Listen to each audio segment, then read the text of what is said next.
femme ne s'amuse pas. Bien au contraire, elle est en danger.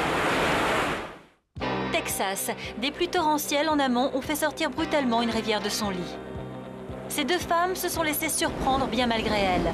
C'est en voulant porter secours à un père et son fils qu'elles se sont retrouvées dans cette situation critique. Et paradoxalement, alors que l'homme et le petit garçon sont en sécurité, elles sont prisonnières au milieu des eaux. Dès que les secours sont prévenus, un hélicoptère arrive. Mais ce sauvetage s'avère difficile. Le courant est de plus en plus fort. L'eau leur arrive à la taille. Pourtant, les deux femmes semblent garder leur sang-froid.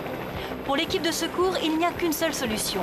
Utiliser une bouée de sauvetage et les hisser hors de l'eau chacune à leur tour. Un exercice périlleux qui demande au pilote une grande précision. Il doit non seulement éviter les arbres, mais aussi diriger la bouée le plus près possible des deux femmes. Le courant devient de plus en plus fort. Les deux femmes se cramponnent aux arbres. Elles suivent avec anxiété la progression de l'hélicoptère. Une seule pourra être secourue, l'autre devra attendre. Enfin, la bouée arrive à portée de main de la première femme. Elle doit la saisir et la passer autour de sa taille.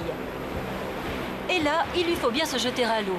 La présence des arbres empêche l'hélicoptère de se positionner juste au-dessus de la naufragée. Il doit donc la traîner à contre-courant. Une opération délicate. Épuisée, elle se laisse emporter par l'hélicoptère loin des flots déchaînés. Maintenant, c'est au tour de la seconde. La manœuvre doit être renouvelée avec autant de précision. En plus, il faut faire vite, les eaux montent.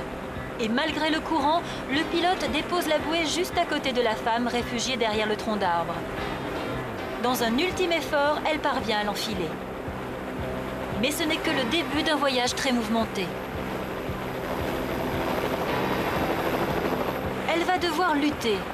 À chaque vague, elle rebondit et boit la tasse, mais elle tient bon. En battant des bras, elle arrive à se rétablir afin d'être hissée dans les airs par l'hélicoptère. Une expérience éprouvante pour la victime et ses sauveteurs. Explication du pilote de l'hélicoptère. Le gros problème, c'était l'auvent formé par les arbres. C'était ça le grand danger. Mais il y en avait un autre, le courant. Notre priorité, éviter le drame. Nous devions être le plus précis possible afin que tout le monde s'en sorte. Le cauchemar est fini et ces deux femmes pourront encore parler longtemps de cette baignade qui s'est terminée dans les airs.